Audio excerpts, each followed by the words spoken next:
Hello बच्चों, स्वागत है आप सभी का एक बार फिर से मेरे YouTube चैनल में। हर बार की तरह इस बार फिर से मैं आपके लिए प्रश्न पत्र का जो सॉल्यूशन है, वायरल पेपर का सॉल्यूशन है, वो लेकर के हाजिर हूँ। अभी मैंने मैथ्स के दिए हैं, अंग्रेजी के दिए, हिंदी के दिए हैं। अब यहाँ पे विज्ञान का सॉल्यूशन आप देख लीजिए। वीडियो पसंद आए तो वीडियो को लाइक कर दीजिएगा। तो देरी ना करते हुए बढ़ते हैं हम अपने प्रश्न पत्र की तरफ। तो देखिए, ये सही विकल्प के प्रश्न हैं। इसमें देखिए, यहाँ पे पहला वाला जो है, पहले का उत्तर होगा सा विस्थापन अभिक्रिया। फिर दूसरे वाले में बोल रहा कौन सा प्रबल अम्ल नहीं है, तो ये H2CO3 ये नहीं है, मतलब बा वाला। तीसरे का उत्तर हो जाएगा बच्चों बा नेफ्रॉन। फिर चौथा है, चौथे में आ जाएगा बेटा स्वपोषी पोषण के लिए क्या है आवश्यक, तो ये सभी चीज़ें कौन कौन से, जल, कार्बन डाइऑक्साइड, क्लोरोफिल, ये सभी चीज़ें आवश्यक होंगी बेटा। फिर इसके बाद पाँचवें का उत्तर हो जाएगा अपवर्तन। तारों का टिमटिमाने का कारण है प्रकाश का अपवर्तन, ठीक है। फिर छठवें का आ जाएगा पत्तियों के माध्यम से पौधे क्रिया करते प्रकाश संश्लेषण की। फिर सातवें में बच्चों आ जाएगा छोटी आंत का क्षुद्रांत, मतलब कि सा वाला ऑप्शन। और फिर जो लास्ट वाला है हमारा, लास्ट वाले में आ जाएगा बच्चों उपरोक्त सभी। इस प्रकार से हमारे सही विकल्प पूरे कंप्लीट हो गए। अब बारी आती है रिक्त स्थानों की पूर्ति की। तो रिक्त स्थान की पूर्ति में पहले वाले में आ जाएगा बच्चों गोली दर्पण की फोकस दूरी उसकी वक्रता त्रिज्या की आधी होती है। फिर दूसरे वाले में आएगा बच्चों फ्लोएम, ठीक है, फ्लोएम ऊतक द्वारा होता है इसमें। फिर तीसरा जो होगा, तीसरे में उत्तर आ जाएगा बेटा श्वसन। फिर चौथा जो है, चौथे में आएगा कि सभी सबके हृदय में कितने कक्ष होते हैं, तो 3 कक्ष होते हैं, ठीक है। फिर इसके बाद बारी आ जाती है कुछ और भी देख लें। तो पांचवा है जो खाली स्थान, उसमें आएगा संचारण। यहाँ छा अच्छे से नहीं बनाते, बना मुझसे टाइपिंग नहीं हो पाई, संचारण लिख लीजिएगा। छठवें वाले में आएगा बच्चों संयोजन अभिक्रिया। सातवां जो है, 2 तंत्रिका कोशिकाओं के संगम स्थान क्या कहलाता है, तो सिनेप्स कहलाता है। फिर जो 8वां है प्रतिवर्ती क्रिया का नियंत्रण मस्तिष्क से मेरुरज्जु भाग द्वारा होता है, तो ये 8 हो गए हमारे। इसके बाद आती है सही जोड़ी, देख लीजिए। तो देखिए, पहले मैं यहाँ तीर बना के निशान के माध्यम से बताते जा रहा हूँ, आप खुद देख लीजिए और मिला लीजिए सबके सब। वीडियो पसंद आए तो वीडियो को लाइक कर दीजिएगा। इस सही जोड़ी में एक चीज़ कॉमन सी है, 3-4 सही जोड़ियाँ बिल्कुल सामने सामने दे दी हैं, देख रहे हैं आपके सामने, पूरा का पूरा मैंने एक्सप्लेन कर दिया है। आप इसका स्क्रीनशॉट ले लें और इनको तैयार कर लीजिएगा बहुत अच्छे तरीके से, ठीक है बच्चों। और अपने दोस्तों को भी हमारे चैनल के बारे में बता दीजिए, क्योंकि वार्षिक परीक्षा में भी हम आपकी मदद करते हैं। आपको साल भर हम इम्पोर्टेंट क्वेश्चन प्रोवाइड कराते हैं और आपके लेसन मैथ्स के सारे सब्जेक्ट के किया कराते हैं हम। तो देख लें अब इसके बाद जी, एक वाक्य में उत्तर आ गया बच्चों। तो देख लें, प्रश्न देख लेना, 1 से लेके 8 तक प्रश्न हैं यहाँ पे।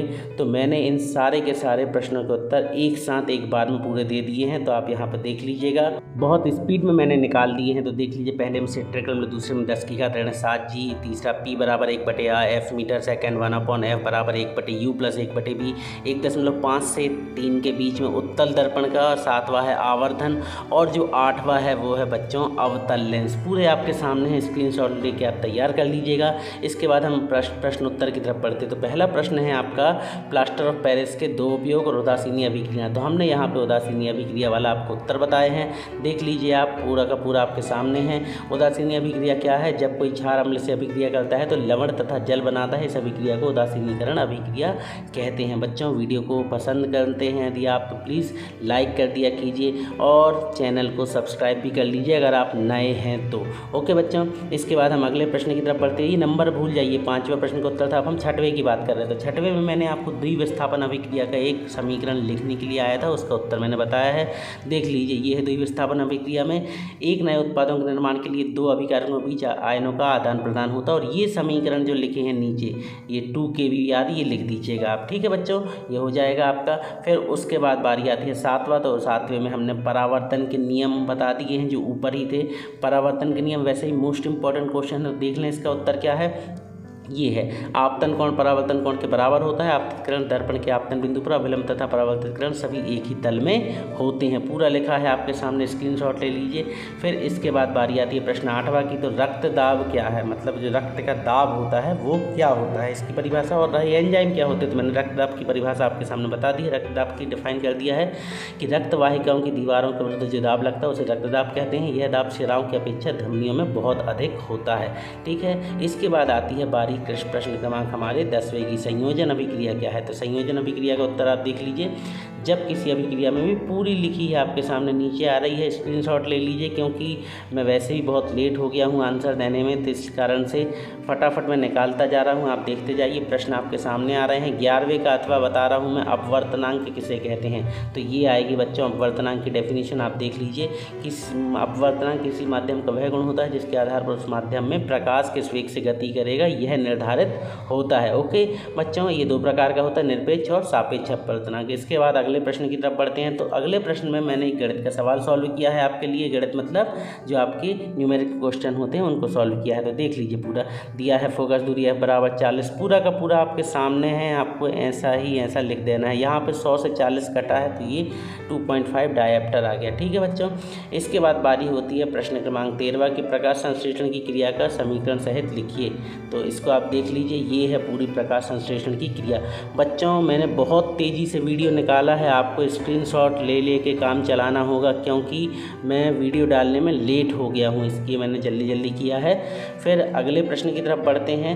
रक्त और लसिका में 3 अंतर। देखिए आपको उत्तर मैं पूरे दे रहा हूँ, विज्ञान को हम बाद में समझ लेंगे, अभी आप अपने एग्जाम की तैयारी कीजिए। रक्त और लसिका के अंदर क्या है, यह हल्के पीले रंग का द्रवऊतक है, यह लाल रंग का द्रवऊतक है। इसमें प्रोटीन की मात्रा कम होती है, इसमें प्रोटीन की मात्रा अधिक होती है। इसमें लाल रक्तकणिकाओं का पूर्ण अभाव होता है, इसमें लाल रक्तकणिकाएँ अधिक पाई जाती हैं। ठीक है बच्चों, ये 3 अंतर आप पर्याप्त है रक्त और लसिका में अंतर। ठीक है, फिर इसके बाद बारी आती है अगले प्रश्न की। तो अगला प्रश्न था जो, उसका उत्तर आपके सामने आ रहा है, अम्ल एवं क्षार में कोई 3 अंतर। ये प्रश्न क्रमांक हमारा 15वां है, अम्ल क्षार में 3 अंतर। तो देख लें आप अम्ल क्षार में 3 अंतर क्या है, ये पूरा लिखा हुआ है। अम्ल जलीय विलयन में घुलने के पश्चात हाइड्रोजन आयन विस्थापित कर देते हैं, और क्षार जलीय विलयन में घुलने के बाद हाइड्रोक्साइड आयन विस्थापित कर देते। ठीक है, ये पूरा लिखा हुआ है। अम्ल का पीएच मान 7 से कम होता है, इसका 7 से अधिक होता है, ये खट्टे होते, ये कसैले या कड़वे होते हैं, पूरा है आपके सामने, देख लीजिए इसको। फिर इसके बाद बारी आती है अगले प्रश्न क्रमांक 16 की। तो 16वें में हमने आपको ये बताया है श्वसन को ऊष्माक्षेपीय अभिक्रिया क्यों कहते हैं, तो इसका उत्तर भी आपके सामने आ रहा है बच्चों। देखिए मैंने विज्ञान के प्रश्न पत्र को मैथ्स की तरह समझाया नहीं है, क्योंकि मैं वाकई लेट हो गया हूँ। और मैं आपको बता दूँ, अभी रात के 2 बज रहे हैं, और रात के 2 बजे मैं ये वीडियो रिकॉर्ड कर रहा हूँ। 3 घंटे में बहुत मेहनत से मैंने उत्तर ढूंढे हैं। तो बच्चों वीडियो को प्लीज़ लाइक कर देना, आपके लिए इतनी रात में मैं मेहनत कर रहा हूँ। ठीक है, तो ये हो गया आपका श्वसन को ऊष्माक्षेपीय अभिक्रिया। फिर प्रश्न क्रमांक 17, आप आवाज़ से भी समझ सकते हैं कि मेरी आवाज़ कितनी हल्की है हर वीडियो के मुकाबले। तो काफ़ी रात हो गई है बच्चों। धमनी सिरा में अंतर देख लें, ये पूरा का पूरा धमनी सिरा में अंतर ये पूरा लिखा हुआ है आपके सामने, इसको आप देख लीजिएगा। तो प्लीज़ अगर आपने अभी तक सब्सक्राइब नहीं किया है तो प्लीज़ चैनल को सब्सक्राइब कर लो, क्योंकि इतनी मेहनत मैं कर रहा हूँ तो कुछ तो मुझे भी बेनिफिट दे दो बच्चों। सब्सक्रिप्शन ले लीजिए ताकि आगे आने वाले वीडियोस भी आप तक सीधे पहुँच जाएँ, और जब पहुँचेंगे तो आप देखोगे। ठीक है बच्चों, इसके बाद बारी आती है प्रश्न क्रमांक 18वें की, आयताकार कांच के गुटके द्वारा अपवर्तन को सचित्र समझाना। बच्चों इस प्रश्न को मैंने 3 पार्ट में दिया है स्क्रीनशॉट में, देखें आप। पहले पार्ट में आपको केवल इतना तैयार कर लीजिए, इतना आपको याद करना है या लिखना है इतना। फिर उसके बाद जो सेकंड पार्ट आएगा आपका, उसमें आपका चित्र बस रहेगा, आपको उसमें चित्र को समझ के बनाना है। पूरा का पूरा चित्र जो है आयताकार कांच के गुटके का चित्र ये पूरा है, ये पूरा का पूरा आपको डिजाइन कर देना है। और फिर इसका जो तीसरा पार्ट होगा, तीसरे पार्ट में बाकी की जो बात बची है वो आपको बता देना है। ठीक है, इसको एक के ऊपर से नीचे चलाता तो आपको दिक्कत हो जाती, इसलिए इस टाइप से पूरा मैंने बता दिया है आपको।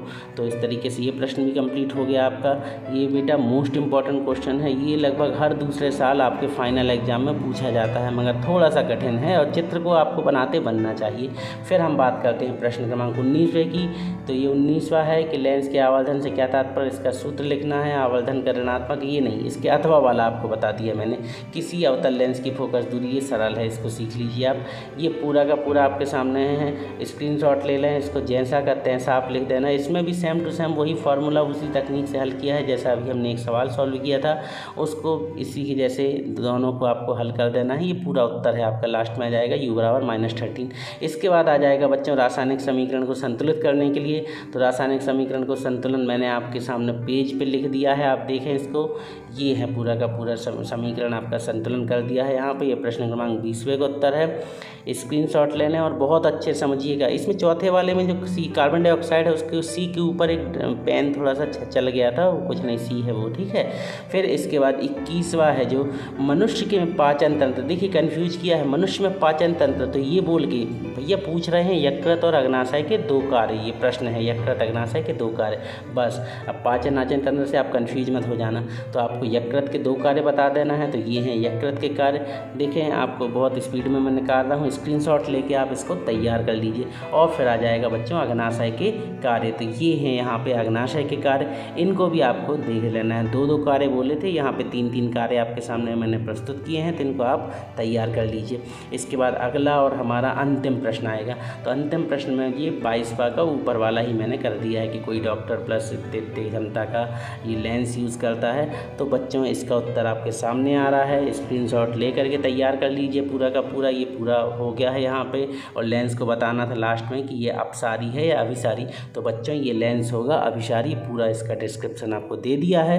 आशा करता हूँ आपको वीडियो पसंद आया होगा। अगर वीडियो पसंद आया तो चैनल को आप सब्सक्राइब कर लीजिए और वीडियो को लाइक कर दीजिए। आप चाहें तो हमें इंस्टाग्राम पे और टेलीग्राम पे भी फॉलो कर सकते हैं, लिंक जो है उसकी डिस्क्रिप्शन में दी हुई है।